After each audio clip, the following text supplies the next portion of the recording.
Greetings, Israel, Judah. This is your brother DFG. Hey, brothers and sisters. I want to take some time today, the 21st of April, and go over our Bible study from this past Wednesday. We had another good study. At least I believe we did. I thought we had a good group of attentive brothers and sisters who were eager, for the word, eager, for the fellowship, eager, to be a part of like-minded, believers. And I say this, and I say this in all sincerity, it really does feel like a family on our studies. And I know that, probably sounds a little cliche-ish and like a cliche, and people say those kind of things all the time because they're trying to, give the impression to others who are not a part of what they're doing, that they're missing out on something.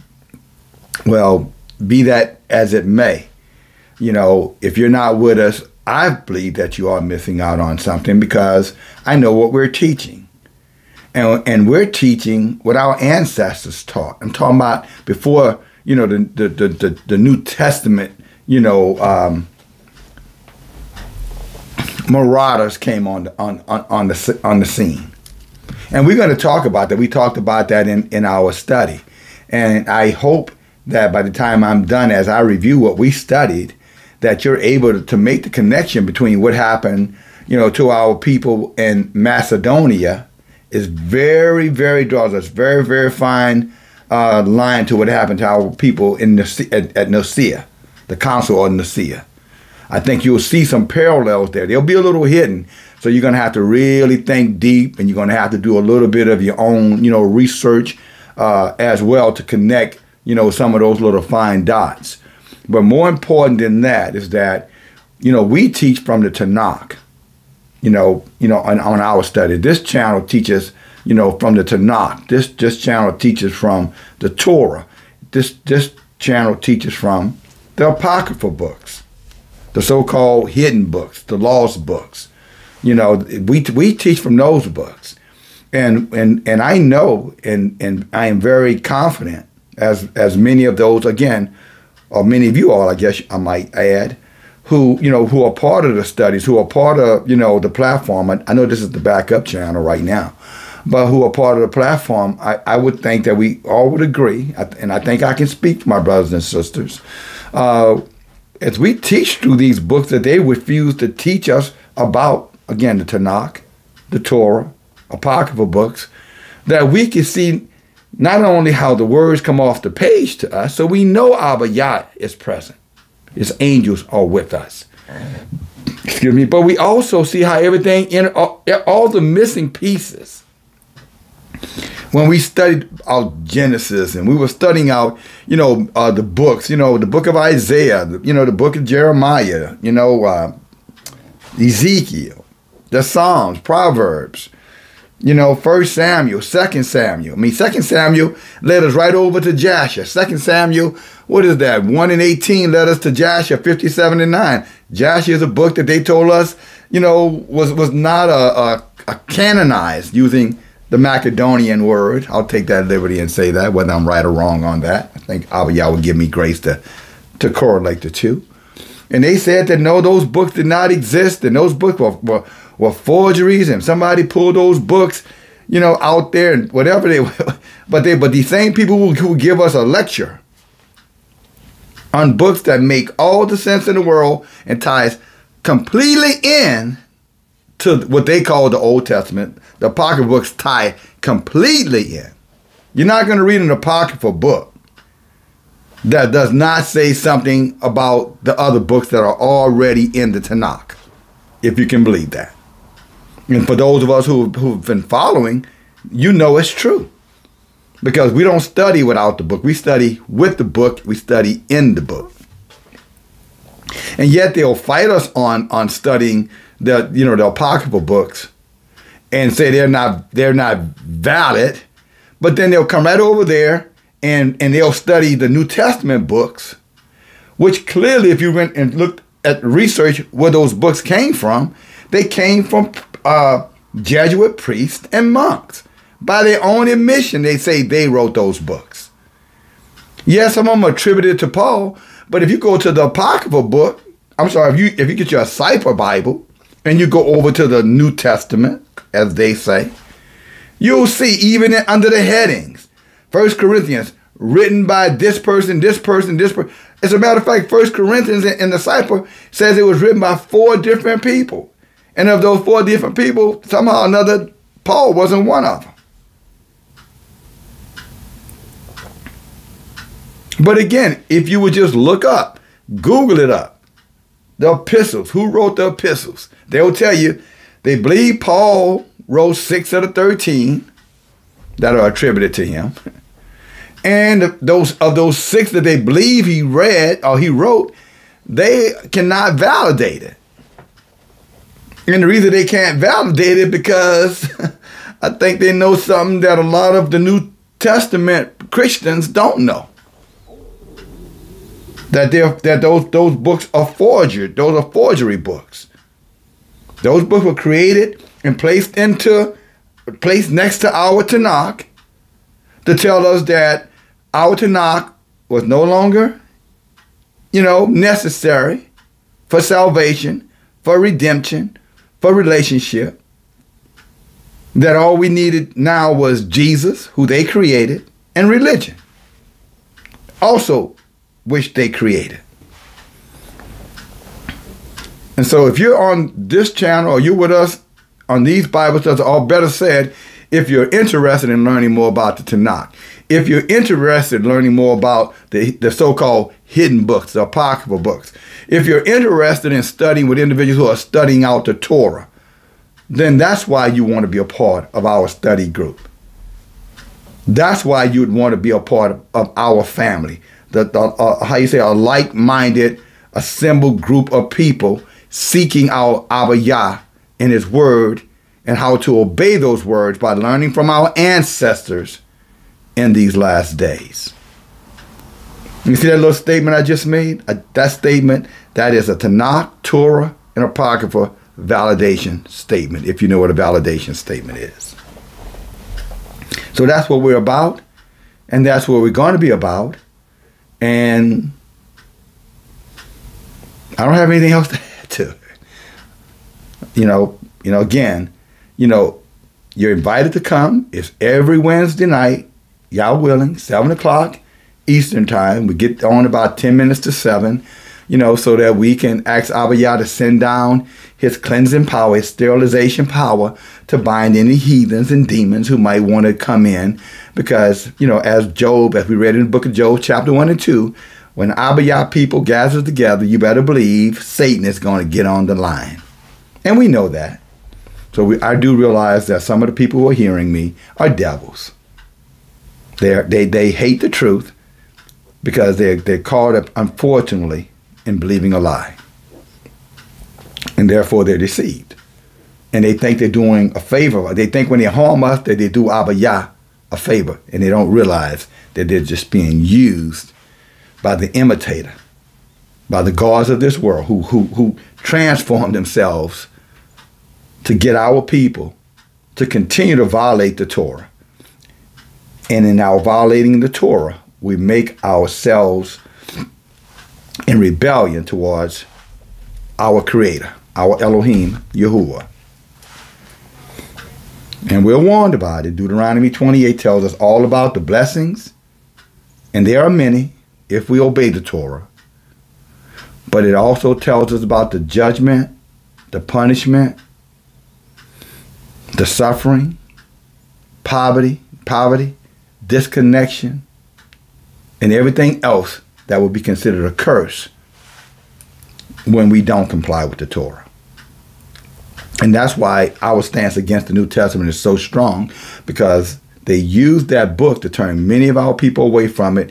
And if you have integrity, you know that your brother's telling you the truth. When we have heard them many times tell us in these churches that the Torah was done away with. The Tanakh, who the world calls the Old Testament, was done away with. So we're not conflating the statements when we say that they use the New Testament to tell us that Abayah word have become somehow impotent. If you don't know what that word impotent means, it means it can no longer function for its natural purpose. That Abayah word somehow or another could not deliver. That Abayah could not save. That he did not have any redeeming power. So therefore he had to transfer his power to a lesser God to get the attention of his people. When his people for thousands of years were winning under his Torah with many, many examples in his Tanakh, as well as supported by his apocryphal books. Again, see the statement. With that being said, I'm going to give you some key points, brothers and sisters. Then we're going to be studying in 1 Maccabees, because that's what we studied last Wednesday. And Yah willing, unless he has something else for us, we'll be done. All right. And I'm sure I won't forget this at the end of the message, brothers and sisters, but tomorrow, really tonight at sunset is Shabbat. And, and Yah willing, we will be studying, Isaiah chapter 3 tomorrow. But the book of Isaiah chapter 3 tomorrow. And I believe Abayah has a strong word for all of us, to help us remind us, again, why we need Abayah in these last days, why we need each other in these last days, why we need to be disciplined and focused in these last days. So, Yah willing, I'll be there, and I hope you'll be there, too. As remember, I'm on the backup channel because the primary channel, DFG, Last Days Messenger, is in, YouTube suspension. It's not even worth talking about it. They're trying to silence us, and ultimately they will, but until they do, this is the backup channel. And so if you haven't subscribed to this channel, subscribe to this channel, because anytime you go to the primary channel, you don't see me there for over 7 days, trust me, it's because they have done something in regards to limiting my ability to communicate through this platform with my brothers and sisters. Okay, brothers and sisters? All right. All right. So, but here are the key learnings from it, and then I'm going to get into the book. So if you have your pen, see, when we get together, we should be like, a carpenter. A carpenter is never going to go to work without his hammer, right? And if I lack of a better word, probably without a saw, right? He gonna probably need those two things. If he doesn't need anything else, he gonna need his nail, okay, the wood. But I'm just saying, so we're going to work, so make sure you got your hammer and your saw. All right, brothers and sisters, your pen and your marker. Oh, and the foundation is set. Your word.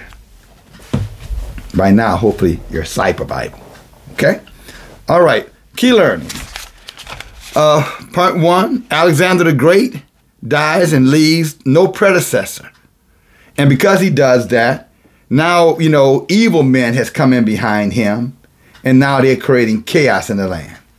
And this Alexander, brothers and sisters, that we're gonna be reading about here, it's not a lot about Alexander, but this is the same Alexander the Great. And so we have all these people who are telling us, oh, these books are not legit. Those books are not canonized. Well, it's interesting that 1 Maccabees, according to many, is not a canonized book. Yet 1 Maccabees mentions a historical character that almost anybody who knows anything about world history will tell you, Alexander the Great, or the Macedonian, or whatever he was calling themselves. Not only was he here, but he was a mighty conqueror, as the book will say. But we'll see that in a moment. But again, without leadership, brothers and sisters, we cannot make it. Amos said, kill the shepherd and the sheep will be scattered. And I think sometimes our people are so caught up in, I'm being a sheep, I'm a sheep. But they never think in terms of the importance of the shepherd. Because we are taught to hate those who have leadership amongst Israel, but love those who give leadership outside of Israel. And I don't want to get ahead of myself. We hate the called and the elect of Abayah, but we love and choose those who are the adversaries of Abayah's people. Because we go out there and we try to find one or two who say something nice to us, give us a hug, throw us a honey bun, you know, in a snowball and maybe a free lottery ticket if we let them put some stuff in our bodies that to this very day, you know, people don't know what that was. And they pretty much said, you know, if you open up one of their little vials, I don't have to get into what I'm talking about. If you don't know, then you're not supposed to know. There's no instructions on what's the ingredient. You're just going to find a blank page, yet they encourage you through their heathens, through those among us who were not our leaders. They just looked like us, and they used, because they were obeying the heathens for how they were getting paid off. Let me just say it that way. Make it nice, simple, and plain. And they betrayed us. And so now, you know, our people will hate Abayah's teachers. They don't hate us, but they don't support us. But when it comes down to the heathens, I mean, anything that they go to the heathens for, they are willing to empty their pockets to get it. Or obey whatever it is they're being asked of to do it. And because our people have conducted and acted in that way, now we have, you know, a scattered people. Yeah, the book said we'd be scattered all over this flat earth, but we're also scattered even amongst ourselves. There's a bitterness and a self-centeredness amongst ourselves that's probably unknown to any other ethnic group. Yeah, they fight and they compete for advantage among themselves, but they understand also the necessity of self-preservation. And so what they don't do is kill their children and hate their men, or leave their women behind.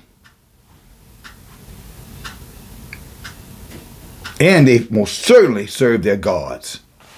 This world has 8 billion people. Almost 90% of them believe in some religion or some religious figure. They understand the power of their gods. But Israel, we're at the point now where if we don't serve, if we are not allowed to serve the heathen's gods, or we haven't voluntarily served the heathen gods, or early we were forced to, if we don't serve their gods, most of Israel won't serve anyone. That's why Zechariah said 2/3 of our people will be destroyed. He's not destroying our people because he doesn't love our people. Abayah is going to destroy 2 out of 3 Israelites. All of these chest poked out Israelites, 2 or 3 of them are going to get destroyed. And you know why they're going to be destroyed? Because of idolatry. Serving other religions, keeping their festivals, their feasts, and serving their gods. That's why. Not because you're so evil. The evil that Abayah does not, that he looks upon more than anything else, he attaches abomination to those evils. When you see the word abomination attached to any commandment, then that's Abayah telling you that those are the things that you can do to be destroyed with the 2/3 of Israel. That's why you're going to be destroyed, because you are in one of those abominations. And idolatry and sorcery and divinations, which is all religions, are an affront to Abayah, and they are abominable acts before Abayah. And Abayah will allow your life to go in, how you say, you'll come in one way and you'll flee 7 ways. Because Abayah is not having it. And our people still refuse it, and we're fleeing 7 ways, scattered all over the place. Kill the shepherd, sheep will be followed. Kill the shepherd, the sheep will be scattered. Means that everybody be doing their own thing, and as a group, we're doing nothing. And as a nation, collectively. So leadership is important, brothers and sisters, is what I'm saying here. Alexander did not leave a predecessor, and all mayhem broke out under him. 12 different men started fighting for his reign. And the more they fought each other, the worse it became for Israel, our people. And that's what's happening right now. They're fighting, all the heathens are fighting again. Look at Russians and Ukrainians and Iranians and, you know, and the Taiwanese and the Chinese and the, you know, think about it, all over the world. They're fighting each other now. And when they start fighting, as the old saying, when the world catches a cold, Israel gets pneumonia. That's why we're here, to remind you, dark days are coming. All right, the next point here. Beware of the traitors. I think I just said that. I did. Amongst us. You follow me? But I'm going to say it out as I wrote it out. Beware of the traitors among our people. They do the bidding of the heathens. And if you go to Hosea 4 and 6, let me go to that right quick, brothers and sisters. Because, we can do a little bit longer here than we can normally do on the Bible studies due to the fact that in the Bible study, we just, we've got 45 minutes and we really do our best to try to stay true to that. Sometimes we go a little bit longer, but not much longer, 5-7 minutes longer, but we try to stay true to it. And if your brother gave you, at the Bible study, if I gave all the information, we would be there for hours. And it's the middle of the week and we have to respect. We have our sister Shannon, for example, who's calling in from the United Kingdom. So when she calls in, it's almost midnight in the UK. So we have to respect our dear sister's time, and we do. But, and everyone else's as well, but I just use that as an example of why we try to stay on time. But Hosea 4 and 6, my people, who is his people? He's talking about Israel, brothers and sisters. And if you go to verse 1, it says, hear the word of Yahuwah, you children of Israel.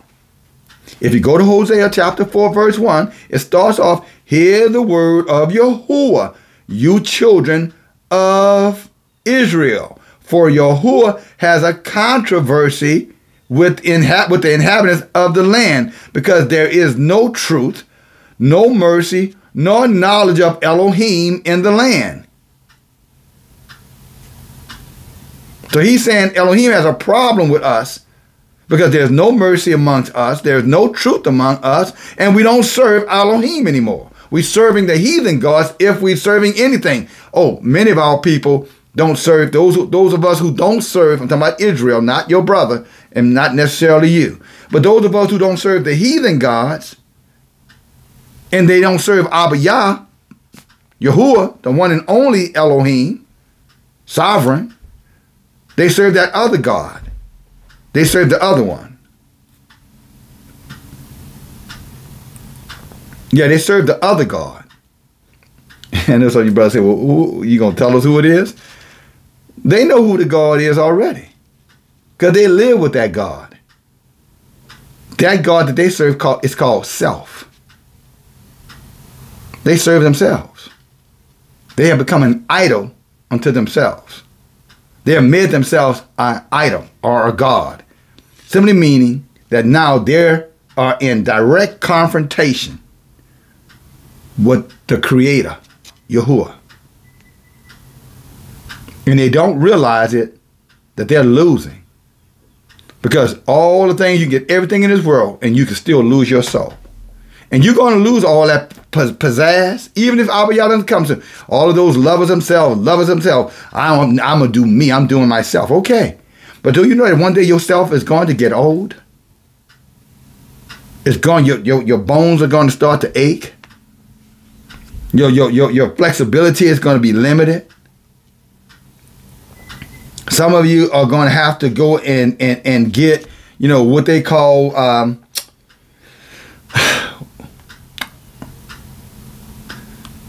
well, I can't think of the name. It starts with a C, but but long and short, adult diapers. And I'm not talking about when you get 80, because I know some of you are saying, well, I ain't going to be able to. Well, if y'all tarries, you can have adult diapers at 30, 35, 40. Especially for those of us who love themselves so much that they practice unnatural sexual behaviors. And I did say unnatural sexual behaviors.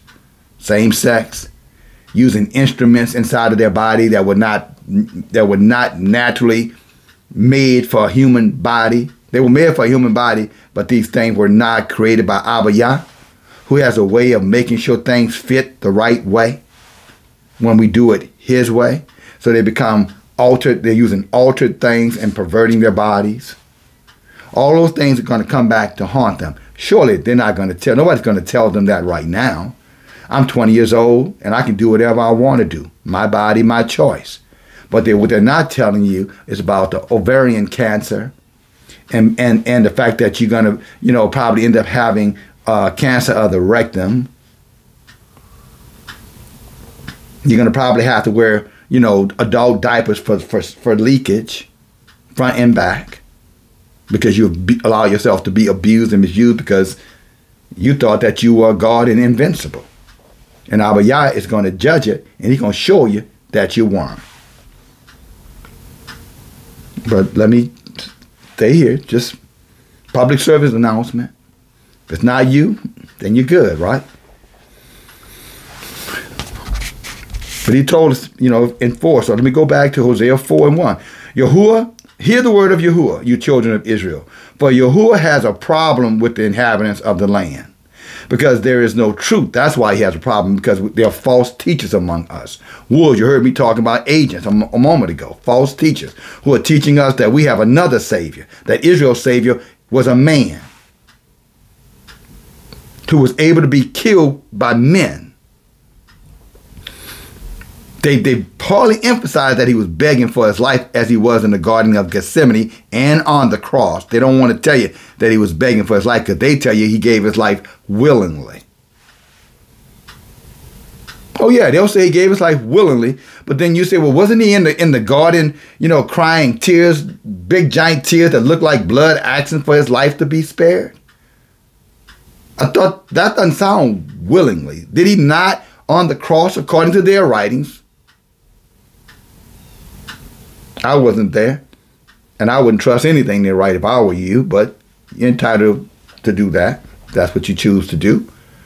But they said he was begging for his life on the cross. Father, Father, why have thou forsaken me? That don't sound like somebody that willingly went anywhere. But this is the person that they tell us, or told, and still telling many of us. This is the person they told us, and still, and many of us listen and still are listening, and some of us have said, thanks, but no thanks. I don't need someone to die for me when I have one who can live for me, who cannot be destroyed with the hands of man. Why would I go get somebody who I know for a fact, according to y'all, your men were able to get him to beg for his life and kill him? But anyway, he goes here. Why do we believe that? Why is there a controversy? Why is Abayah saying he doesn't see any mercy among us, and our knowledge is pretty much shot in regards to who Abayah is? Because we're being taught not to learn about Abayah. They're teaching our people to learn about Buddha and Krishna and Amon-Ra. Let's go to some of these other ones here. Abayah is good, brothers and sisters. Because I'll tell you, I'm pretty sure many will not see this particular message. But I believe this Abayah's, blessing in terms of, fruit. I may or may not find it. I have a little note in here that, I keep just for reference. This is when I start talking about all of their many gods on a learning pad. If I don't find, then we don't need it. Then. Praise Yah. But I'm talking about the Ra, Amon-Ra, and the Samarias, and the Tammuz, and all of those other gods that they're over there serving. Abayah says that he has a major problem with his people doing this. A major problem for Israel. The heathens, that's their gods. Their gods going to work for them. But brothers and sisters, I'm telling you, the heathens' gods were not for us, and they're not going to help us. Oh yeah, they'll sing a one or two and make them taskmasters over us under the guise that, you follow me, that look how Abayah is blessing me. But Abayah don't bless one and curse the rest when they're all together. If they were your shepherds, if they're blessed, you should be blessed. If he's driving a Cadillac, you should be driving one. If he lives in a 15-room mansion, surely you should have at least a 5-room mansion. Right? Because the shepherd is the servant of the people. So why would Yah bless him and not bless you? Or why would Abayah have you bless him and not bless you? Because Abayah is not with him. His gods are with him. And they're fleecing the flock. Many of us, and still some of you. But he says here, Hosea 4:6, my people are destroyed for a lack of knowledge, because they have rejected the knowledge. I will also reject them, that they have no priest to me, or they become no priest to me. Seeing you have forsaken the Torah. of Elohim, I will also forget your children. So how could these people, with any kind of integrity, tell us the Old Testament is done away with using their word? The Torah, the law, is done away with using their word. When Abayah says right here from one of the prophets that they recognize, this is not an apocryphal book prophet, this is Hosea. They recognize who Hosea is. It's in every Bible. If you have a so-called Old Testament, the book of Hosea is there. And what Hosea said? Abayah says that you have forgotten the Torah. And therefore, I'm going to forget your children. When he said forget your children, I'm going to leave your children to the heathen. Why? Because you listened to the heathens who told you to get rid of your Torah because your Torah was no longer in effect in the new millennium, the millennium of grace, as they taught and still teach and lie about. And he said, because we lack knowledge, we follow right behind. The blind leads the blind. But then again, in the last days, Daniel said what? Knowledge would increase and some of our eyes would open up and we would recognize that we were following the heathens' religions. And guess what? We would come out and we would separate ourselves. But in that separation, there's going to be a cost. And I'm going to say this to my brothers and sisters right now. You don't come out of the heathens, schemes or scams and don't get, how you say, some burn marks. That's not the way they play. And that's why I tell us don't align ourselves up with them.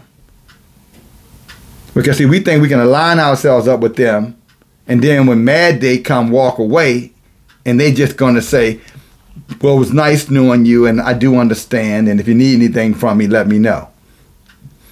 No, brothers. That's not the way it goes, sisters.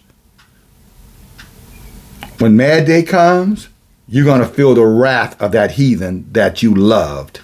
You're going to feel the wrath of that heathen that told you he loved you. You're going to feel the wrath of that heathen who told you that you could trust him or them. You're going to feel their wrath because that's how they act. Again, when they get ready, if they got to take a loss, they try to make sure nobody else is left with a winning hand. They're the kind of person, if you're playing a game of spades and they get a bad hand, they'll intentionally renege and throw something or do something stupid or do anything just for you to throw the hand in because they can't take a loss. And they will cheat, lie, steal, connive, and kill. Connive, steal, kill, and cheat to have their way. Thief come to steal, kill, and destroy. Nothing new under the sun. That's what they do, and they've taught many of our people to love them, and therefore many of our people refuse to come out from amongst them.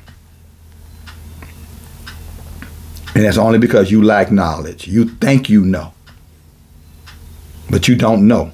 You think you know. Solomon said, go read Proverbs 14 and 12. I'm talking about for you who say, well, I don't see that. Go read. If you don't think you could be deceived, go read. Your brother can be deceived.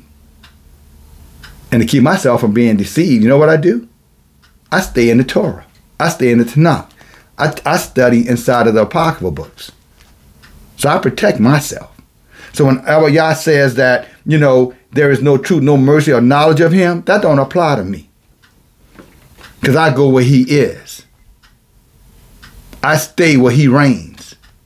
In his word, in his truth, in his Torah, in his Tanakh, and his also so-called hidden books.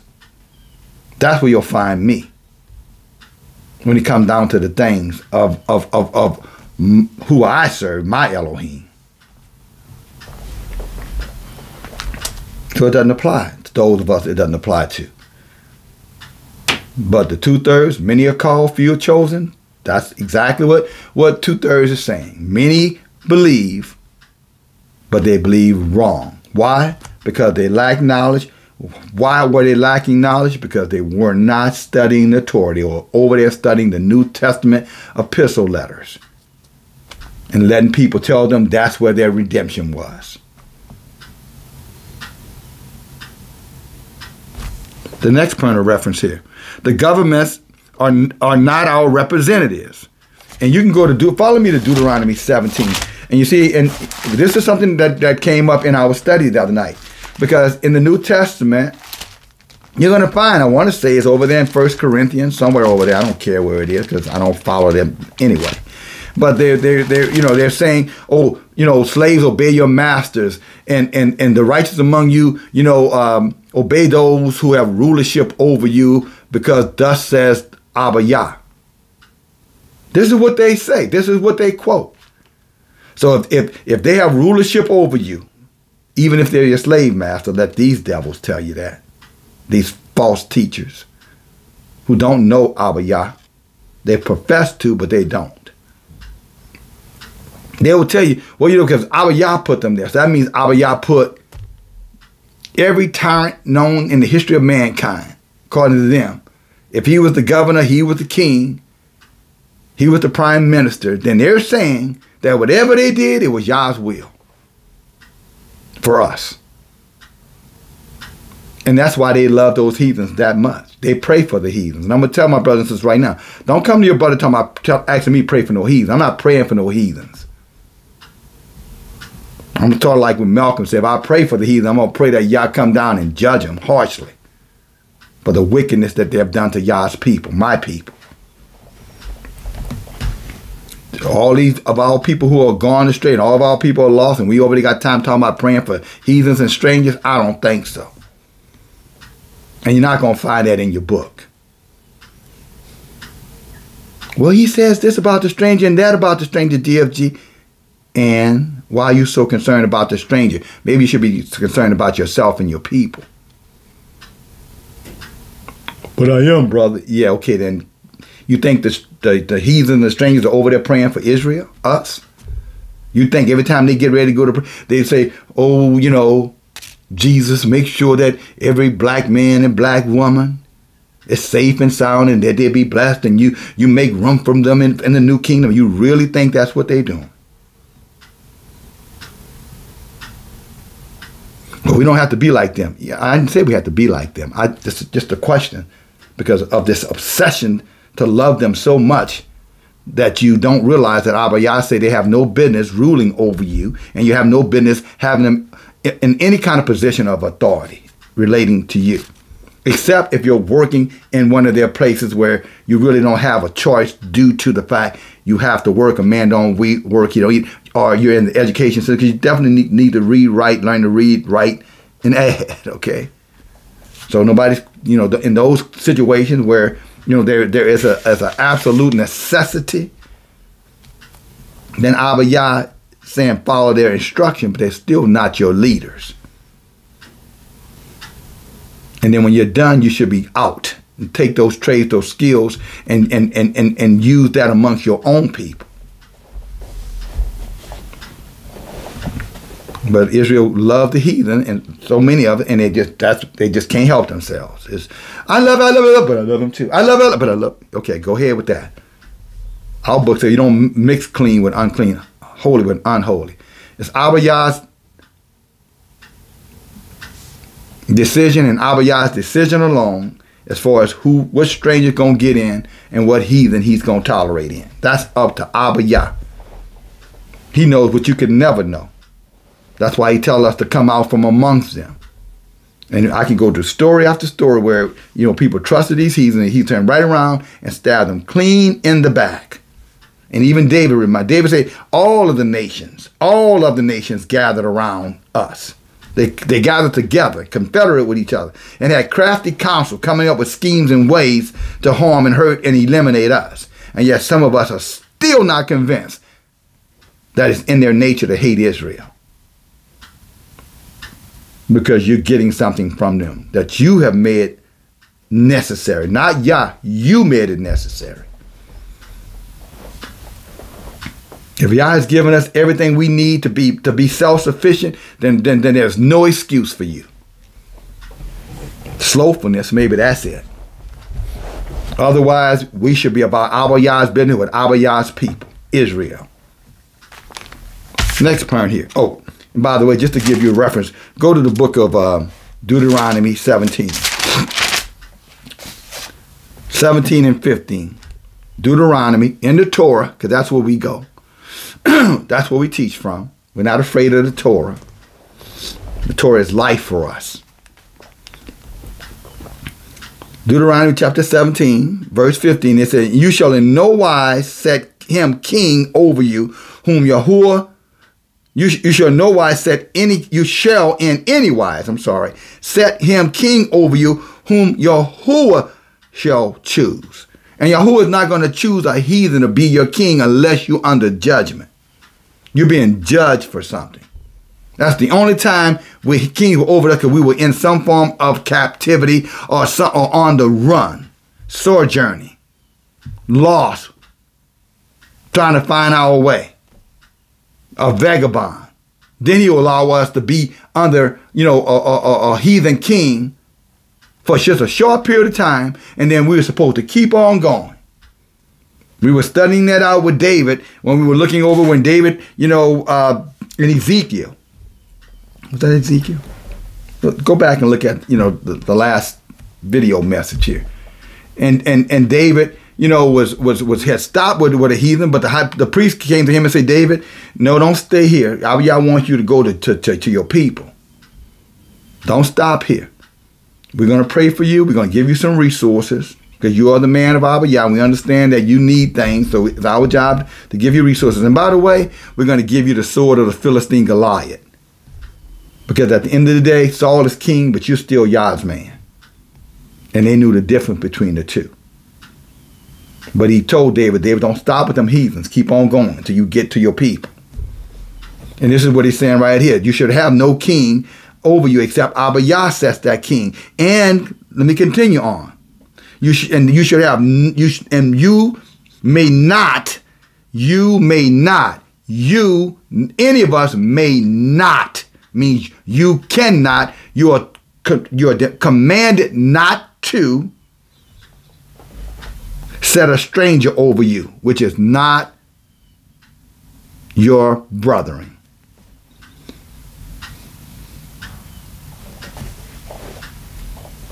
If they're not of Israel, they have no business in any kind of rulership or covering over you.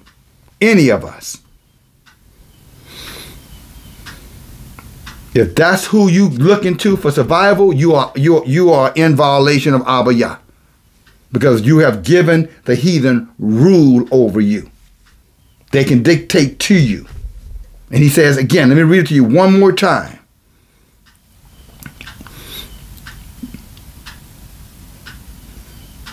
You find a king among your brethren, and you may not set a stranger.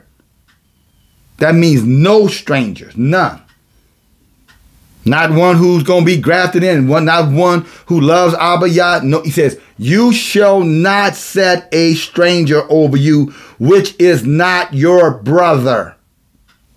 That means of the 12 tribes. And everywhere you look, that's being promoted now. To go against the Torah. It don't matter. He don't see color. You're lied. If the world sees color, Abayah sees color. And they damn sure see color. But he's a stranger. That doesn't matter. Abayah says not to have authority in any kind of way over any of us. But many of us going to do what we want to do, because again, you follow me, we're God unto ourselves, but we won't confess that. Because if Abayah is our Elohim, then we obey his commandments. So again, I'll emphasize that point. The government is not to rule or be our representative, and there should be no heathens as our covering. And that's Deuteronomy again, 17 and 15. The next point of reference. All these religions, and you heard your brother talk about it just a moment ago. These religions, brothers and sisters, contrary to popular belief, almost every last one of them. And I'm looking down here because maybe, I stuck my notes elsewhere, because I have a tendency to leave notes all over the place. I'm pretty organized, but, I will, I will definitely write things down. And I'll probably find them at some point. I know I'll find them. I shouldn't even say probably. I'm sure they're stuck in here somewhere, because I recall placing them here in the book. But this is a live, it's not live, but Oh, guess what, brothers and sisters? Guess what? Yeah, I just saw it. Wait a minute. I knew it was it. Yeah. Hallelujah. Woo! Go, y'all, go. Y'all say, nah, I know it's not. Hidden in my closet. Not that. That's a bookmark. Hidden in my closet. Check this out, brothers and sisters. Again, when you start talking about who are the heathen gods and who are their servants, and most of them got a mother god, a father god, and a son god. And if they're Babylonians, which we know where we are, that's Nimrod, Semiramis, and Tammuz, even though they say it's Jesus. If you're in Egypt or so-called Kemites, then you're looking at, I'm sorry, if you're Babylonian, you're talking about, Mary, then they will say that Jehovah God, and then they'll say Jesus. But see, that God they're talking about, that's not Yahuwah. Many will tell you Yahushua is Yahuwah. If you go to like a lot of these camps, they'll tell you that like, let's give you an example. For all of you out there who follow Geno Jennings. Geno Jennings will tell you that Jesus and God is the same person. Same thing with Charles Dow. They will tell you the same thing if you're over there with them, heathens. They'll tell you the exact, and many other will tell you they're one and the same. And that's how they believe. So when you hear me saying Jehovah God, I'm not talking about Yahuwah. And then you got the Kemites with their Nimrod and Semiramis and Tammuz. Same three entities, mother, father, son. And then you have over here, you look, here's another one. Christianity. Said Babylonian, not Christianity. You got the sun god that they worship on Sundays. Then you got the moon god, which is Mary. And then you got the sun, which again is Jesus. Hindu. You got Vishnu, Chandra, Krishna. Vikings, Odin, Jaro, Thor. Rome, Jupiter, Diane, Apollo. Greece, Zeus, Artemis, and Adonis. Egypt, again, Ra, Isis, Horus. And I may have gotten them out of order. Who gives a rat's behind? They're still all demons of the heathens who would gladly bless the heathens as long as the heathens give them that human sacrifice that they require. And more times than not, it's been us, Israel. I'm talking about that they want to serve to their gods. But many of our people love them. They will not come from among them. Because they wait. All right, let us continue on here. The next note from our study. Hallelujah. Again, the heathen started every one of those religions. Every religion out there. And if you're a part of a religion, just remember that those religions, I don't care what your religion is, it did not come from men and women who were called to do so by Yahuwah, the sovereign creator. Just so you know that. What you do with that is up to you. But you deserve to know the truth. The next point of reference, heathens and strangers are not responsibility, or our responsibility for them to find Yahuwah. I think I've already said that. Deuteronomy 7:3 said the reason why we don't, depend on them or how you say integrate with them in that way, because they're going to turn you to the gods that I just mentioned. Deuteronomy 7:3. Let's follow along. Again, back to the Torah. This Torah that they told us was done away with. You don't need the Torah anymore. You got Jesus. Of course you got Jesus. Because they created him. For the sole purpose to get you to turn against your Torah. The book of Deuteronomy, chapter 7, verse 2 and 3. And when Yahuwah shall deliver them before you, you shall smite them and utterly destroy them. And you shall cut no covenant with them. Talking about the heathens. You shall cut no covenants with them. No covenants. You know what a covenant is? That's a promise that you made to them. You don't make covenants with them. And that includes marriages. marriage covenants. Because all people say, well, y'all going to respect it. He said you don't make any covenants with them. If he tell you don't make no covenant with them, why would he respect your covenant with them? That would make him controversy, not you. He said you are controversy, not him. Why? Because you chose not to follow him in his Torah. And that's why you think that's okay to stay in witch covenants, heathen covenants. That's nothing but spirits. Their covenants are spiritual divination that lock people in only later on to try to destroy them when they try to come out. If you don't believe me, try to get a divorce. We can see what happens. Or any kind of covenant you make with them. See if you don't get sued when you want to come out or break out of it. It's witchcraft. They just don't call it witchcraft. Verse 3, he says, neither shall you make marriages with them, nor your daughter should you give them unto your son, or your daughter, or his daughter you shall take unto your son. But they will turn away your son from following me, Yahuwah, that they may serve other Elohims, as religion has done and proven this to be 100% the truth. And he said, if you do these things, if you're willing to stay in these religions and relationships, these covenants, he says this, my anger will be kindled against you, and I will destroy you. No wonder they don't want you reading the Torah. I wouldn't want you to read the Torah either if I knew that this was in there. That would destroy all of my wicked covenants that I'd entice you into. Because after all, aren't we all the children of God? Aren't we all God's children?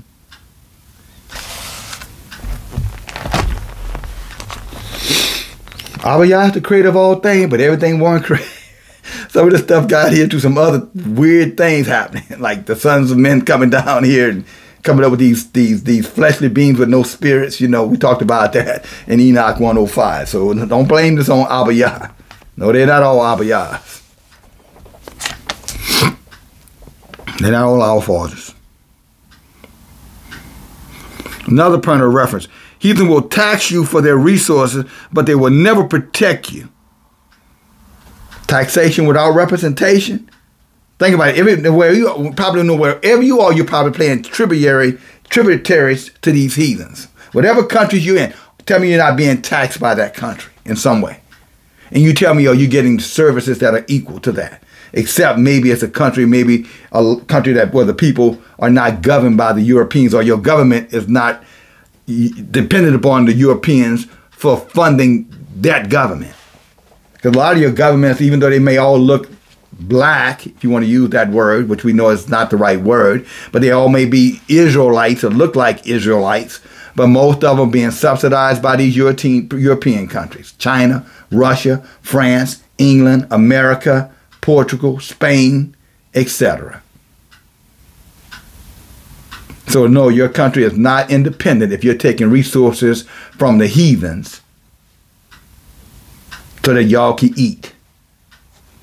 That's a judgment from Abayah.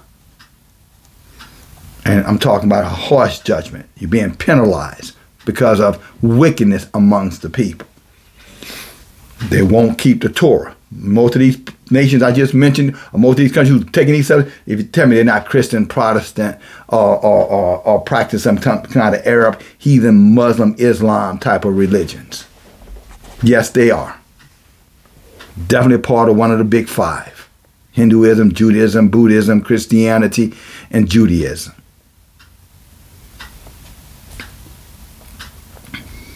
So they will tax you without representation. And again, and they will not protect you.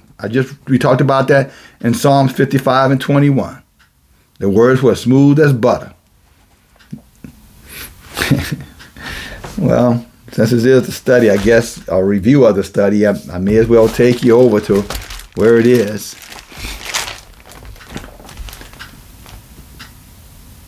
The book of Psalms, chapter 55, verse 21. Smooth words, smooth words. Know what smooth words is? Don't believe them. I got you. I'm here for you no matter what. Smooth words. But inside of smooth words, you better remember there may be a double life going on out there. A lot of our sisters are with men who they would tell you without question, they will bleed and say that these men are heterosexual men.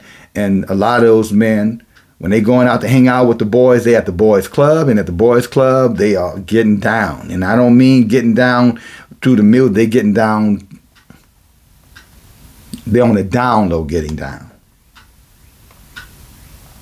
And now you wondering why you, okay, stop.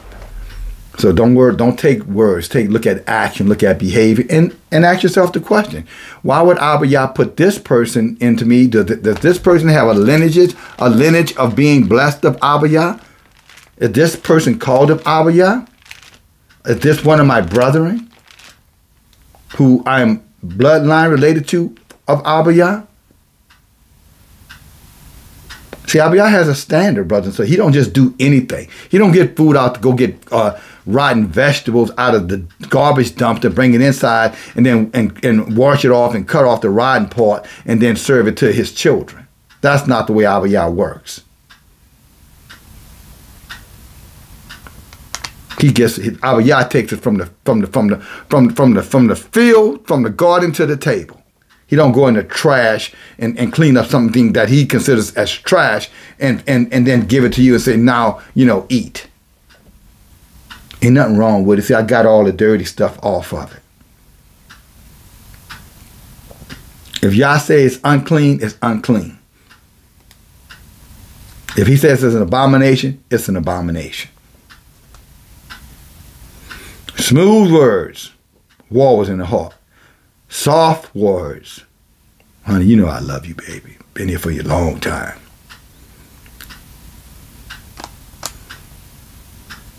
But they had swords in their hands. And those swords were against the person they were giving the sweet words to.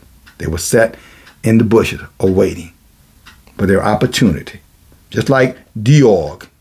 We talked about him. And what is that?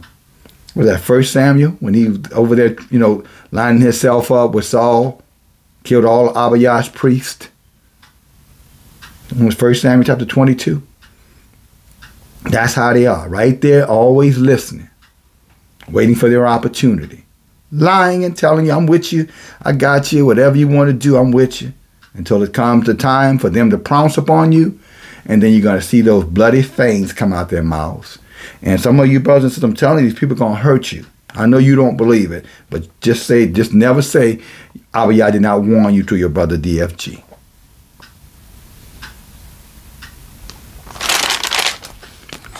Next reference, upon a reference from the study, is our diet. The way we eat matters.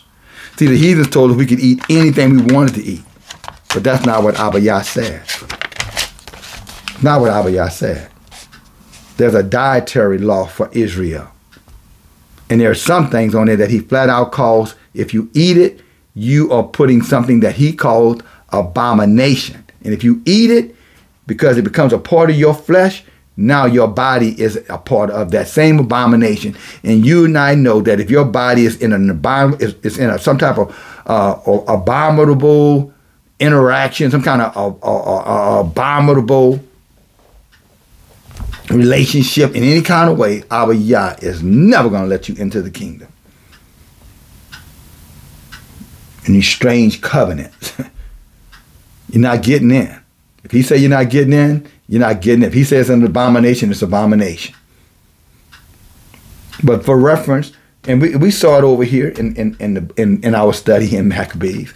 I suspect we're going to have part 2 to this study, brothers and sisters. I already see it coming. But this is Yah's will. This is Yah's will. Yah's will be done. And I'm not in no hurry.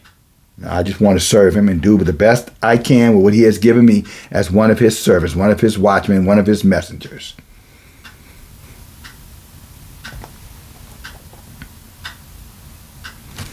Look at Isaiah.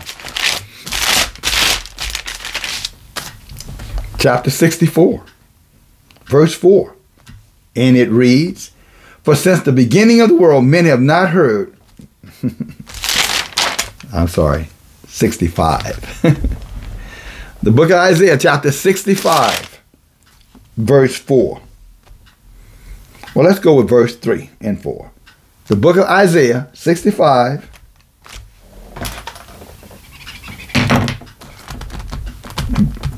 verse 3. It says, a people, talking about Israel. Let's go at verse 1. Let's start. Sometimes it's easy to just start right at the verse 1. Just so there's no question who's talking and who Abayah is talking to. See, when you go to the epistle, it's I, Paul, Titus, Timothy, James, John, Peter, Matthew, Mark, Luke. But see, when you go to Abayah, it's Abayah doing the talking. It's not men doing the talking. Over them, men talk, people obey. Over here, Elohim speaks and people get redeemed. They obey into slavery. We get redeemed into freedom. Christianity is slave religion. All religions are there to oppress people. But inside of Abayah, the Torah is there to set us free, to give us a governmental system, a hierarchy, a custom, a culture from which to build and to live through relationship with Him, not religion created by them. All of them. But Isaiah 65 verse 1 reads, I am, and that's in bold writing I might add, sought of them that ask for me, or ask not for me. I am found of them that sought me not. I said, behold me, unto a nation that was not called by my name. I have spread out my hands all day unto a rebellious people who walked in a way that was not good after their own thoughts. So this is that self-righteousness that I was talking about. And for those strangers who are going to get in, that's why they're going to get in, because they are going to obey the word of Yahuwah.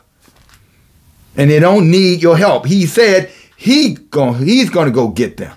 You don't need any of us to go get them. That's where we run into problem, because we want to play Abayah. This is a good one, and that's a bad one. We have no idea who are the good and who the bad of them. No idea. And again, Dog is a perfect example. This man's he's over the servants for King Saul. That means he's in Saul's house. That means David would have known him. David would have broken bread with him. And the first opportunity he got to undermine, sabotage David, he did it. Eliezer did the same thing when he thought that Abraham was going to kill Isaac. First thing he did was sought to replace Abayah's anointed. Abayah's chosen. And that's exactly what they always do. They try to come in and replace Yah's people. And some of our people are so naive, they just want to throw adorations on them, not realizing, no, that person is there separating someone who Yah wanted there. But you made a decision, a poor decision, and now you're blocked that from happening. And many of you are still blocking it because you will not hearken unto the voice of Abayah, because you want to go after your own thoughts. You're going to decide which stranger gets in. You're trying to decide which stranger, is called of Abayah. But you fail to understand one thing. You're not Abayah. And when you try to put yourself in the place of Abayah, you become a rebellious idolater. As I said earlier, let them be. If they belong to Abayah, I can assure you Abayah has already called them out. And they don't live no double lives and double standards and hiding things and sneaking things and creeping all around you, ear to the floor, ear to the door, ear to the ceiling. They would never behave like that. Not those who are chosen of Abayah. Those who are chosen of Abayah would operate with a high level of integrity. They would mean what they say, and they would say what they mean. And they would always be subservient to the men of Yahuwah. Always. Because that's their destination. That's their purpose. They're fulfilling the Torah when they do it. The most of these strangers, I can assure you, when a man of Abayah is speaking or talking, you'll see real fast if they are not in agreement, they start to hooping and hollering, screaming and punching, shooting and killing. It is what it is. But he goes on to say, a people that provokes me to anger continually to my face, and they sacrifice and they make sacrifices in the gardens. Gardens is another place where you go and worship at. Your house could be your gardens. Outdoors could be your garden. The church, anywhere. Wherever you over there, on your knees, on your face, on your stomach, whatever. Because you are in idolatry. Abayah said you are in your garden. That's your garden. That ain't Abayah's place. That's the place you have created. That's your altar. Abayah is not at your altar if you're not serving and obeying his Torah. Abayah is not at your altar if you're over there serving other gods. You don't study his word. You don't love his people. You're in the groves and the gardens. That's where the witches and warlocks dwell. And many of our people are under spells and don't even realize it.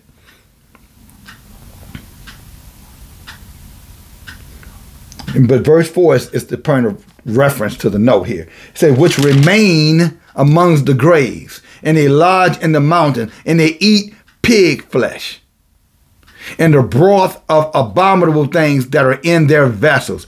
Anything that's seafood, I'm talking about like crab and crawfish and shrimp, and all of these things, these scavengers of the earth, these bottom feeders, that the book tells you have no business putting in your body.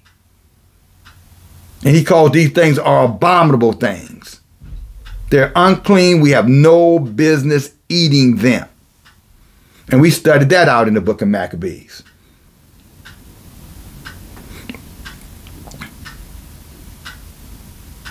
And the last point of reference I'll have to you is, remember, when you serving these heathens and something happens and these heathens get member, I'm going to say this name, Mary Turner.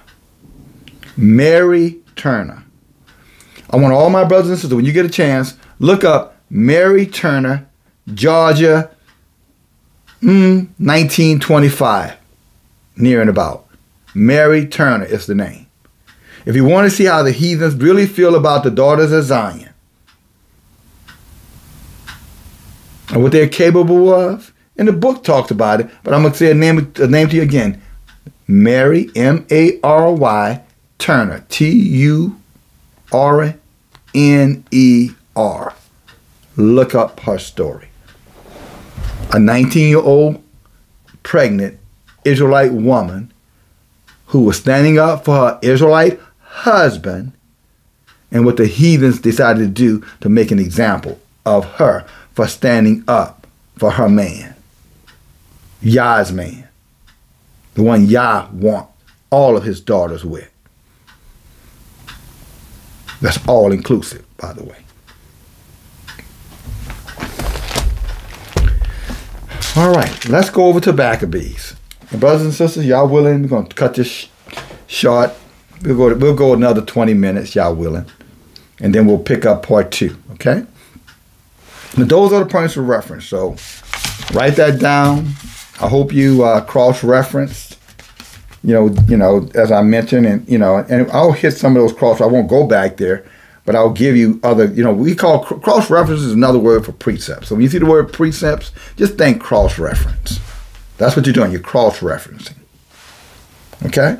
And our book tells us we are to cross-reference to make sure we're getting the right understanding. We're not taking scripture out of context. See over here, Brother DFG, he said he loved the stranger over here. See right here, right? Yeah, but did he tell you to marry him?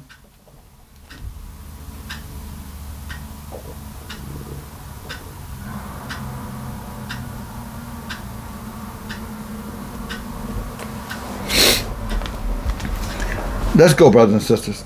The book of First Maccabees. And it happened that Alexander, son of Philip the Macedonian, who came out of the land of Kittim, had smitten Darius, the king of Persians, and Mada, that he reigned in his stead over Jordan. And he made many wars and won many strongholds, and he slew the kings of the earth. Again, Alexander the Great. And went through the ends of the earth and took spoils of many nations, so much so that the earth was quiet before him. In other words, he was the ultimate conqueror. But it's written in our book. The book they say is not legit. How odd. Hidden book. Verse 4. And he gathered a mighty strong host and ruled over countries and nations and kings who became tributaries unto him. They paid taxes to him. Just like these heathens do. They tax everybody.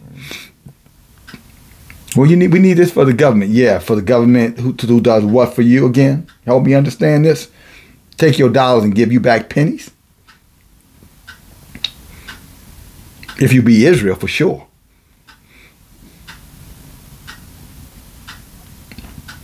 And after these things he fell sick, and perceived that he should die.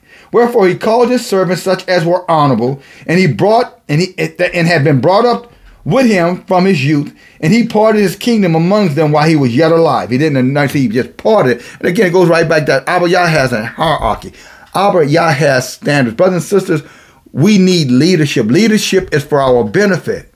We should never frown upon leadership, especially leadership who Abayah has put, out in front of us. The Moses of the world. David. Abraham. It's the most amazing thing when it comes down to Israel. We want to have the best of the best, but when it comes down to those who Abayah put in front of us to help us attain it, well, who made you king? Who made you ruler? Isn't that what Chloe told Moses? Chloe and his little group? Who made Moses king of everybody? Is that not what Aaron and Miriam said again against Moses? And what did Abayah say to those groups? Chloe and those guys were destroyed. All of those who were challenging Moses' authority because of envy. We Levites, why can't we just do what he's doing? Yah said, because I didn't tell you to do it. I told him to do it. Oh, that's their attitude. I said, okay, come on here. Let's meet. Let's talk. Miriam and Aaron. Who is he? Does Abayah only speak to him? Come here, both of y'all. Let me talk to you. Come on, over here. Come here. Come here. Both of y'all. Oh, shit. We in trouble now. Well, surely he's not going to be too angry. We're his older brother and sister, so surely we have a right, to tell him what to do, right? We do have. We older than him. We his big brother and big sister, right? This is probably with them two having a conversation with themselves, because now they're getting a little worried because they're like, oh, crap. I wonder why Abayah is calling us to meet with him and Moses. And you know what Abayah told him? He said, who the hell do you guys think you are? Yeah, I know you of Israel. Yeah, I know you bloodline relatives. Oh, and I know both of y'all older than him. But let me tell you something. I'll make myself clear. When I talk to my prophets, I give them visions and I give them dreams.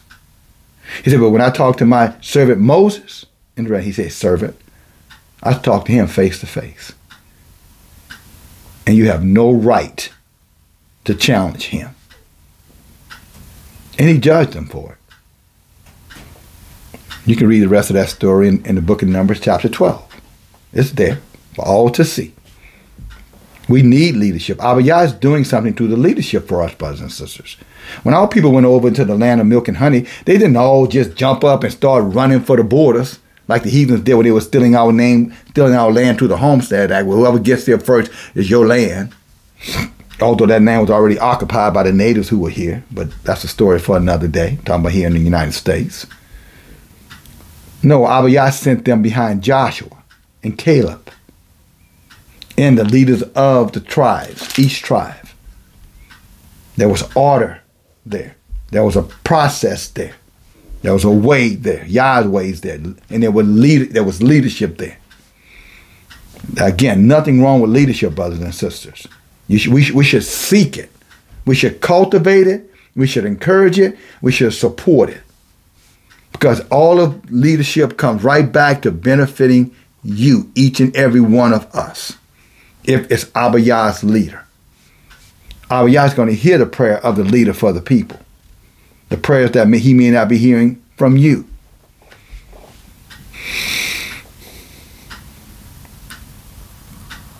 Again, he talked to Moses face to face. He doesn't specify those final points, brothers and sisters, except there be a reason behind that. But if you're stuck in Christianity, you're stuck in, well, we all are, we all. And that's the problem. You're an Israelite Christian and don't even know it. Because you still got that Christianity, God loves everybody spirit in you. When Abayah said, no, you're a set apart people, called unto me, specially chosen by me, for me. And I have a standard, and I have laws, and I have customs and traditions for you and your kind, so that you will be blessed and prosper and be in good health forever. But again, we just ran away. No, I don't want nobody telling me what to do. I ain't supporting nobody. Nah, I got myself to worry about. Yeah, if that's your mindset, you do have to worry. You're absolutely right. If that's your mindset, it's all about you. You do have, like you said, you got yourself to worry about. You're right. You need to be worried. Because see, y'all have a way of getting after us, brothers and sisters. When we're in rebellion, y'all make your feet so. He'd give you rotten feet. He'd turn people into animals, cause their hands and stuff to fall off right in front of them, cause their body to start deteriorating. And they're like trying to say, what's the heck going on? Because you're probably not doing something Abayah has asked of you. Have you been obedient? Are you obeying the law, statutes, and commandments? All of them? Are you a God? Are you standing and honoring Abayah's leadership? Because all these things matter. It may not matter to you, but it matters to him. And if it matters to him, you might want to reconsider whether or not it matters to you. Because you might understand quickly, oh yes, it matters to you. He would not send a messenger to you except he wanted you to hear what that messenger has said. And he would want you to understand that that is the one he wants you behind, aligned with, because that's the one that he has chosen for you. So that you will be able to benefit from everything that he wants you to have.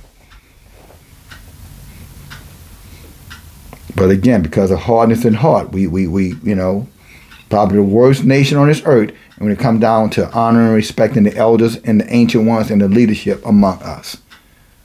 We don't respect them, and we definitely don't, most of us won't support them. I'm not just talking, I'm talking about in every way, financial included. They won't do it, just will not do it. And that's why I say for those out here who does it, who are willing to do it, y'all sees what you're doing. You see what we're not doing, of course, but you see what you're doing. And for y'all work to be done, there needs to be resources for that. Unless you're an idiot, I mean, we all should know that. Well, it's for y'all, yeah, but it's for you, through y'all. Y'all using them for you. So that means obviously y'all would expect, just like you would go to any other merchant to get service or be serviced, you would know it would cost you something. But when it comes down to Abayah men, you think that it shouldn't cost you anything. That's called being high-minded, self-centered.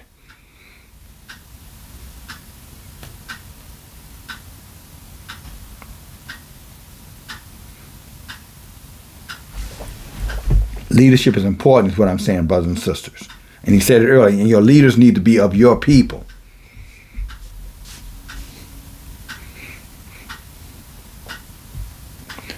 Verse 7. So Alexander reigned 12 years and he died, and his servants bore rule, everyone in his own place. And after his death, they all put crowns upon themselves. So did their sons after them many years, and evils were multiplied in the earth. You see what happens when there's no leadership? You take the fathers out of the homes, look what happens to the children. You get the mothers, distracted with shiny things, look what happens to the children. What I mean, mothers distracted with shiny things, in the streets they call it paper chasing. In other words, they're more focused on, what someone has in their bank account versus what someone has in their hearts.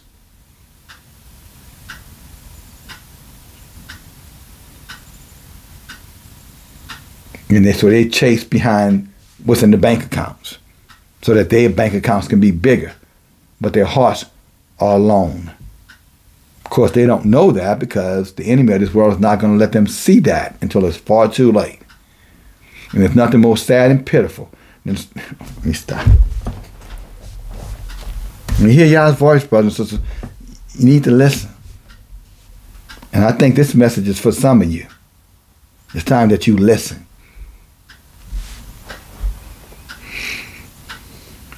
Verse 10, and there came out of them a wicked root.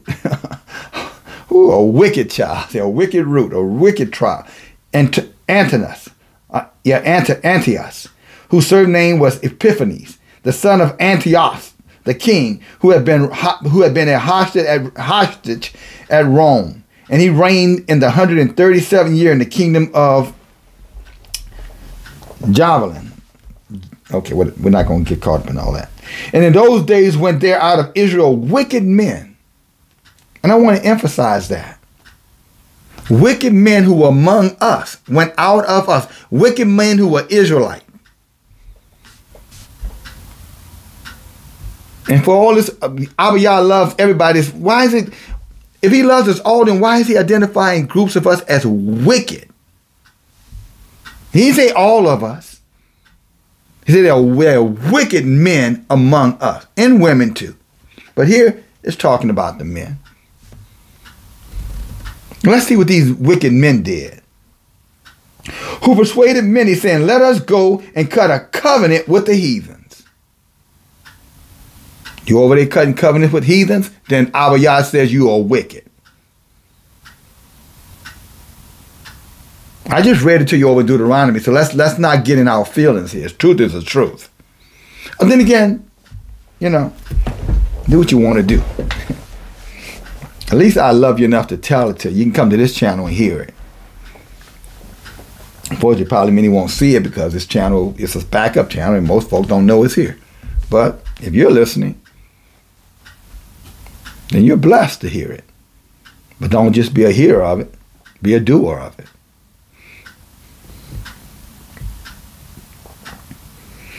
But wicked men among them saying, let us go cut a covenant with the heathen that are around us.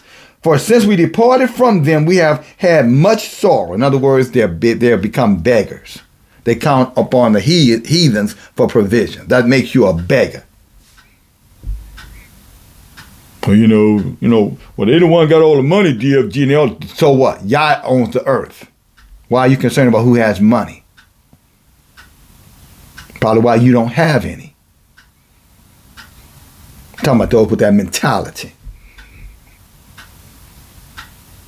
If Yah can feed Isaiah, Elijah with a crow, he fed our ancestors in the wilderness with manna, food fell from the sky.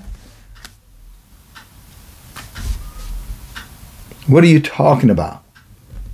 We don't need the heathen when you have Abayah. But wicked men among us has taught us to depend on the heathen, and therefore the heathen has full control over our communities, over our education system, over our income, finances, opportunity to advance, opportunity to invest. And now to the point now they pretty much got control over what gender your child is going to be, regardless of what gender they were born to be.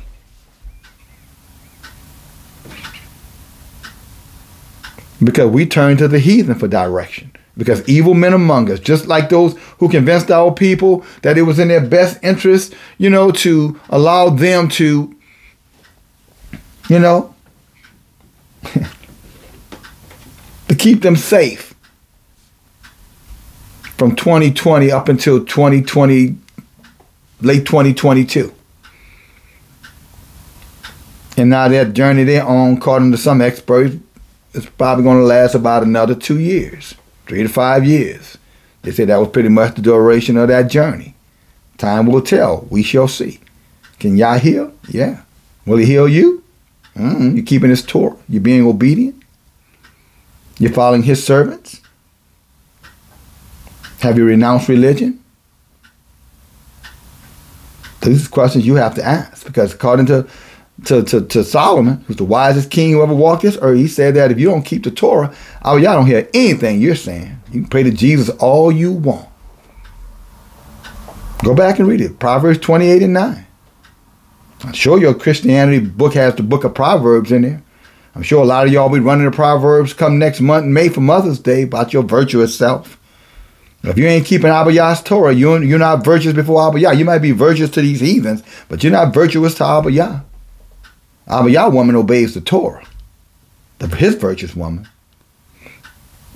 But for these men and women, if you're talking about you going to Abayah, and Abayah is your resource, and you're not keeping the Torah, no, that means these heathens are your resource. And just like these heathens gave it to you, guess what? These heathens can take it away. And be assured, like one of those fellows said, when the heathens finish with their tools, they don't give them off. They don't put them, they don't send them over to the discount store, to the liquidator. No, they break them. So when they finish with you, their intention is to break you. So keep on trusting in them. You'll look up one day, and all of your fruit, all of you will be done. And you'll be thinking, well, I made this sacrifice. Abayah said, yeah, but not for me. You made that sacrifice for him or for her. Sure, that couldn't have been wrong. Well, you read the book. You knew it was there. You just kind of did it your way. And your way is not my way. This is a message for all of us, to warn us, to remind us. But this message is directly to many of us. Again, as a, how you say, a token of love. Because this uneven, wicked, honeydew thing going on around here with these heathens. Guys, like, if you read through this book is, I'm talking about, it goes in hard on them. Let's see how much farther we can go. Let's see. I don't want anybody to think, man, this was all you do. I'm telling you what our book says. This book was given to us by Abayah. Now, do you love Abayah or not? That's your question to answer, not mine. I'm just here to do what he tells me to do. And I'm doing it to the best of what I believe he would have me to do.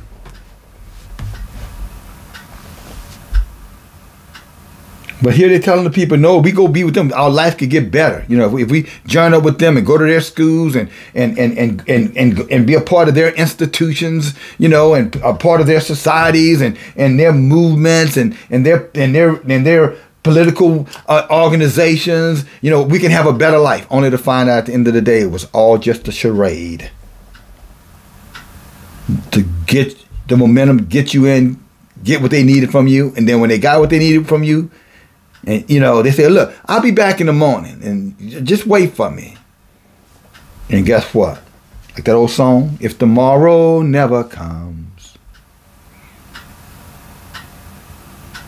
don't forget I love you.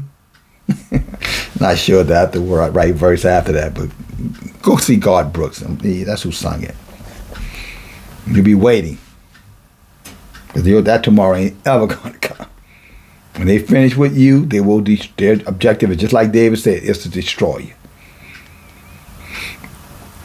Well, not all of them, DFG, yeah, but we don't know which ones, and so we're warned to keep our eyes out, keep our eyes on Yah and not on them. Know who they are, but there should be a healthy separation.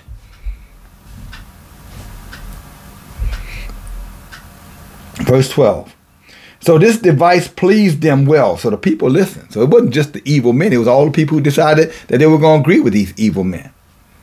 Like they're doing still today. That's what they use the church for these days. Most your major religions do just that. Most of your politicians are used by the heathens. Talking about Israelites. 2/3 heathens. They're lined up with their financiers. They're taskmasters who task them to do these dastardly deeds to us.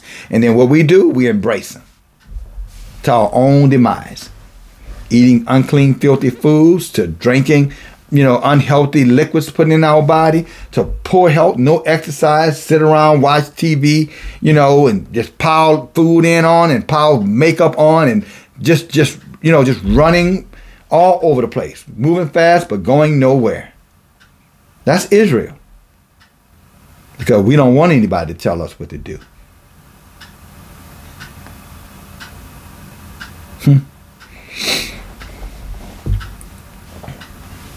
The day will come, we all will hear his voice.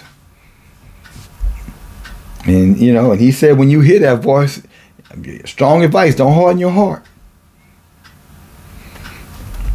Verse 13. Then certain people were so forward and they were so arrogant that they went to the king, and who gave them license to do after the ordinance of the heathens. This is how forward they said they just said, I'm gonna take it upon myself. I'm gonna do this. I have a right to do this. This is what he's saying. Some of our people were so arrogant. We said, I don't care what nobody else says. I'm gonna do it. And this is what he said about you, or them. I'm sorry. Maybe you. As long as I get a license from the heathens, then I'm good. And Abayah would understand. But he said that you are arrogant and forward. You know what forward is another word, is being high-minded, stiff-necked. And they built a place of exercise at Jerusalem according to the customs of the heathens. Again, emphasizing heathen. You go to verse 11. In those days, there went out of Israel wicked men who persuaded many, saying, let us go and cut a covenant with the heathens. So don't get mad at me. And then look at verse 13. And then certain people who were so forward therein that they went to the king, who gave them license to do after the ordinance of the heathens. And then verse 14, whereupon they built a place of exercise at Jerusalem according to the customs of the heathens. Y'all see a commonality here? Abayah has a problem with the heathens. Why don't you?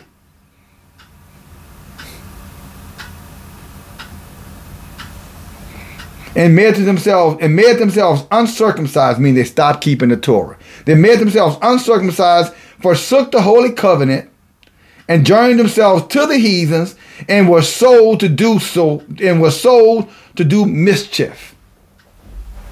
What is mischief? Doing whatever you want to do because somebody else died for your sins. Therefore, as long as you pray to that somebody else, then you can do whatever you want because he died for your sins already.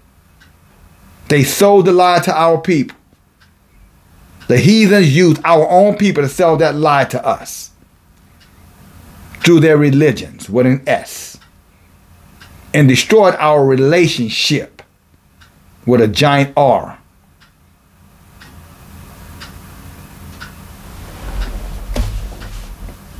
And now the kingdom was established before Antiochus, and he thought to reign over Egypt, that he might have the dominion over 2 realms.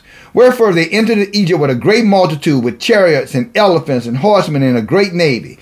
And they made war against Ptolemy, the king of Egypt. But Ptolemy was afraid of them and fled, and many were wounded to death. And thus they got the strong cities in the land of Egypt, and he took spoils thereof. And after Antiochus had smitten the Egyptians, he returned again in the land again in the 143rd year, and went up against Israel. Against Israel. The same people that we aligned ourselves with now are turning on us. Because wicked men among us told us we would be better off serving their gods, serving their systems of government, their education systems, following their rules, their laws, because after all, you should obey those who have authority over you. Because they would not have that authority except Abayah gave it to them. Because they want to believe epistle letters written by men and reject Abayah's Torah written by the hands of Yah, saying you don't make a stranger to be over you, except he be of Israel. And let me be clear, obedient into the Torah of Israel. Because if he is wicked, Abayah will judge him. You can believe that. Go read Ezekiel Ezekiel chapter 3, verse 23. He'll tell you. That little wicked, if they're wicked amongst us and they're doing wicked, y'all going to judge them for their wickedness. Leadership don't give you a free pass. A whole lot of, leaders are going to be burning, right there with the rest of them, with the maggots, and their bodies won't burn because that fire is so hot, it's just going to burn them over and over like a pig roasting on a doggone hog pit or fire pit. That's what it says, Isaiah 66, 23 and 24. Maybe you want to read that since you don't believe that. But for the obedient of Israel, that does not apply. But they got us to turn against the Torah, the covenant, and start serving their gods, their religions, with an S. Verse 20, and after that, He came up against Israel, verse 21, and entered proudly into the sanctuary and took away the golden altar and the menorah and the light and the vessels thereof and the table of showbread, the pouring vessels. So if there's any question who they're attacking, brothers and sisters, this is clearing it up right here. What did they hate? They hated our Abayah and our customs, our Torah. The heathens hated it. And they went about destroying it. And any of us who were in support of it. In other words, who were obedient to it. And he took also the vessels of silver and gold and precious vessels. And he took the hidden treasures which were found. And when he had taken all away, he went into his own land, having made great massacre. And he he bragged about it, about what they had done to us, as they still do today. Look at all these situations coming up with all these different police departments. And they're finding out that they've been going around, they're keeping text messages and voice messages, and how they're bragging about busting the so-called, nigger in the head, killing them, stumping them, kicking them, beating them. And they're all passing it around, laughing about it. Yet they're supposed to be protecting and serving us because, oh, I forgot they take tributaries. Oh, I forgot that we pay their salaries through our taxes. We pay the heathens taxes to come out and beat the living crap, if not murder our own people. And they are sanctioned by these governments to do just that. Very few of them get held accountable for harming us. But that's the heathen system. And many of our people love that way. Because it gives them latitude to turn against Abayah so they can be self-serving. Serving yourself is what I'm saying. I can always use that billet that they carry, or that laser they have, or whatever that damn thing is. Whatever kind. I can't even think of the name of the damn gun. Stun guns, I guess what they call them. Always can use that hand, that other weapons they have, them swords. To have my way. If one of my brothers make me, I'll just call them. And he'll come in and they'll get rid of him for me. And I'll be happy. Happy. Therefore there was great mourning, there was great sorrow in Israel, in every place where they were. And so that the princes and the elders were sorrowful. The virgins and the young men were made feeble, weak, fearful. And the beauty of the women was changed. The whole continents changed. Beauty for ashes. See, this is what happens when we follow them, sisters. Trust in them, trust in their ordinance, their government, their ways, their foods, their drinks, their drugs, their alcohol, their financial systems, their debauchery, their encouragement of us to do wickedness. And they celebrate our wickedness. They applaud us. The worse we are, the more they applaud. Of course, the more violent we are, they even applaud that because that gives them a justified reason to do what was in their heart to do anyway. And that was murderers in their heart. Did not David say that? The words were silky as oil, but they had what? Weapons in their hands to use against us. Verse 27, and every bridegroom took up lamentation, and she that sat in the marriage chamber was heartbroken. And the land was also moved for the inhabitants thereof, and the house of Jacob was covered with confusion. And that's where we are right now. Total confusion as a nation of people. Israel. We don't know who to trust, who to follow, who to believe. Just total confusion. Isaiah said, he said what? Matter of fact, let me go over here right fast. Isaiah said it very well. Look how Isaiah speaks, brothers and sisters.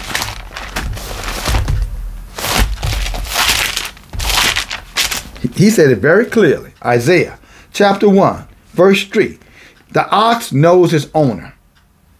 The ass his master's crib. An ass is a donkey.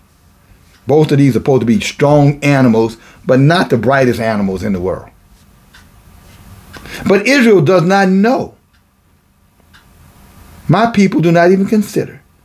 They become a sinful nation, full of iniquity, evildoers, children that are corrupters, and for they have forsaken Yahuwah, and they have provoked the Holy One of Israel to anger, and they have gone away backwards.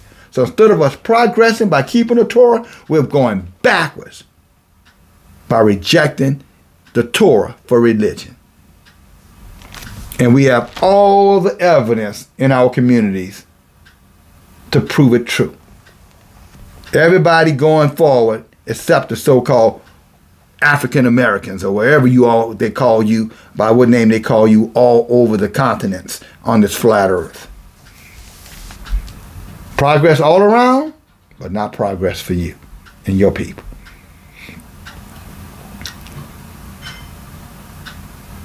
Verse 30. Verse 29. And after 2 years fully expired, the king set his chief collectors of taxes unto the city of Judah, who came to Jerusalem with a great multitude. And he spoke peaceable words unto them. But it was all deceit. Did not David see? I'll tell you, these heathens, they come peaceful words, loving words, kind. Don't believe him. Y'all need to turn that off. Get away from him. No. He's just negative. No, he's trying to deceive you. That's their sweet words. Words of deceit. Because how are you being deceived if the word is coming from the book? And the very person that are telling you this, just go say, let me see. When the last time I saw you studying the book? When the last time I saw you teaching anybody anything of the book? Well, you won't let me teach you. Well, don't need to teach me. You got family. Are you teaching your children? Because when I'm listening and hearing, I don't hear you teaching them anything about anything that relates to Abayah. So why are you questioning Abayah's men and women? See, that's the challenge right there. That's not even a challenge, but that's the evidence.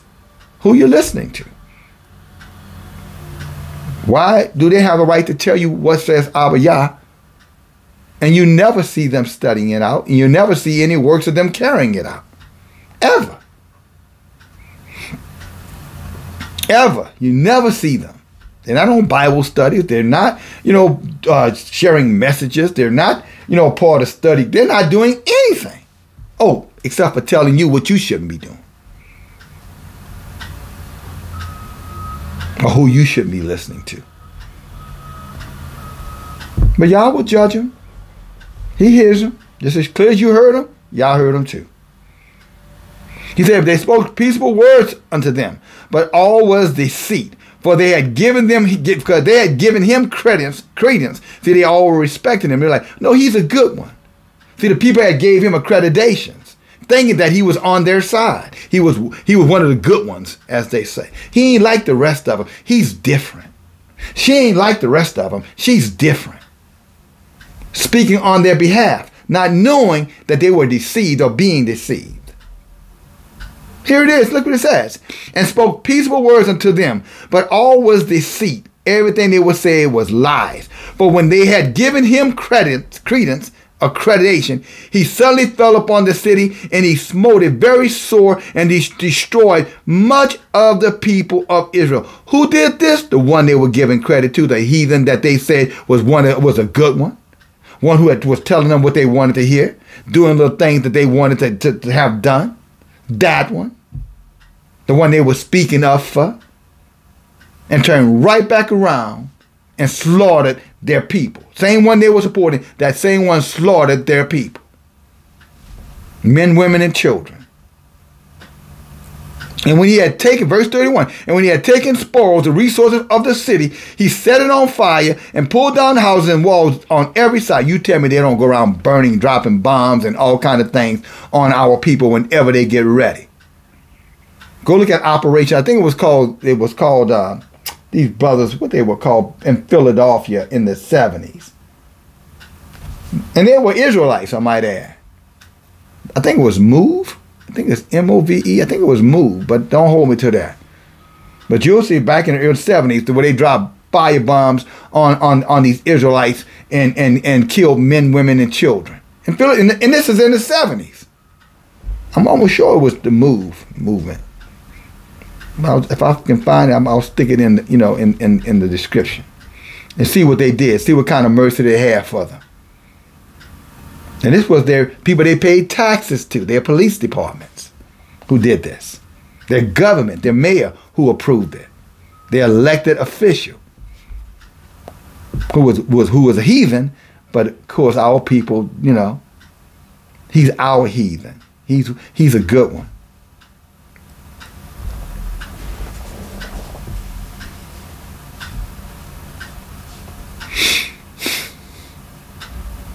People will not consider.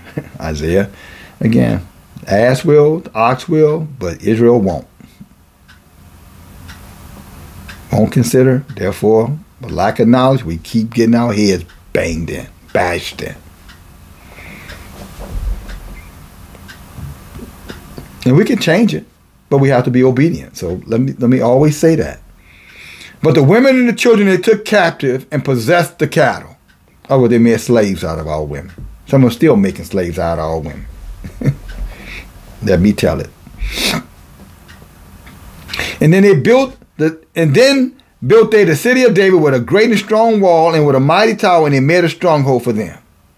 And they put therein a sinful nation, wicked men, and fortified themselves therein. And I'm going to stop right there, brothers and sisters. We're going to pick up part 2, y'all willing, tomorrow for Shabbat. All right? But again, I just want to reemphasize to our brothers and sisters how important it is that Abayah Torah is the center of, or the centerpiece of our life. Our obedience to that Torah is the difference between life and death for us, brothers and sisters. Our blessings, our curses tie up in the Torah, brothers and sisters. Our not following after these heathens, is how we break the spell of idolatry against ourselves and our loved ones. We have to understand the root of a thing and not disrespect the root of a thing because we've got, we're getting mesmerized by the look of the thing. Hell, there's some of the most poisonous snakes on the land, but if you look at them, they are beautiful, very pleasing to the eye, but touch it. See what's going to happen. There are plants that are the most beautiful, attractive plants on this earth. Eat it and see what's going to happen to you. Poisonous.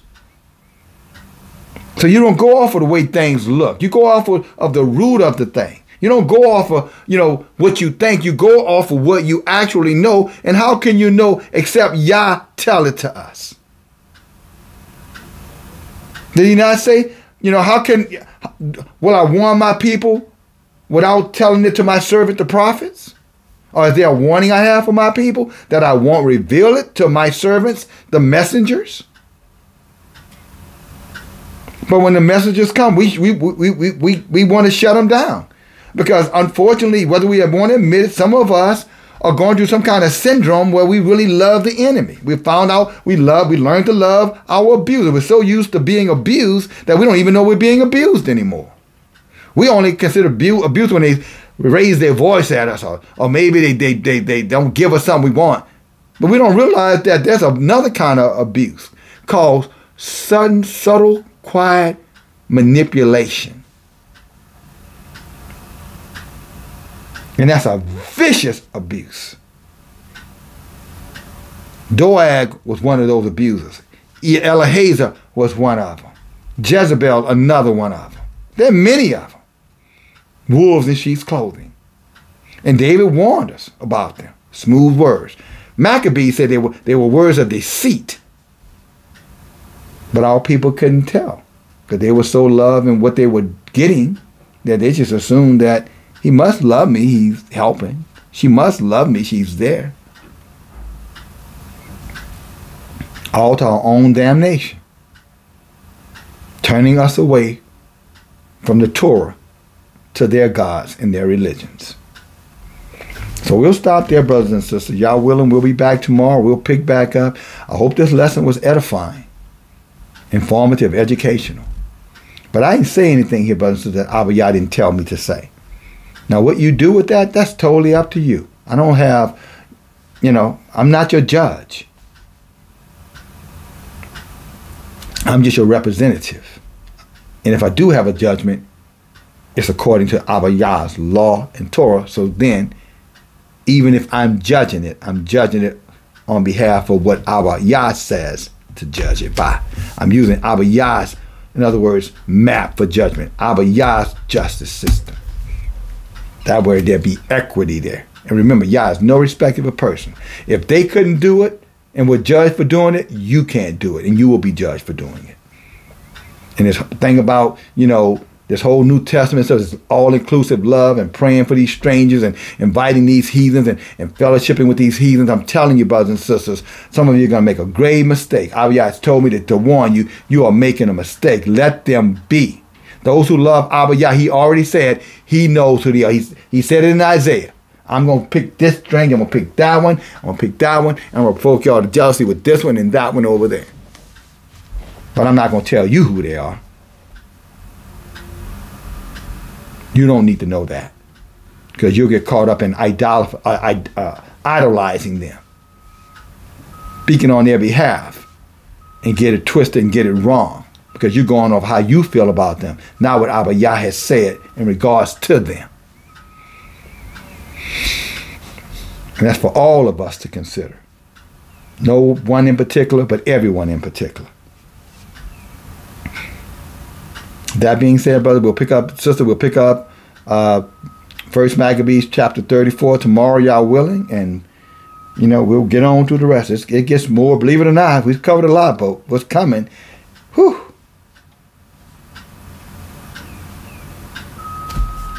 Be ready to give ear, all right?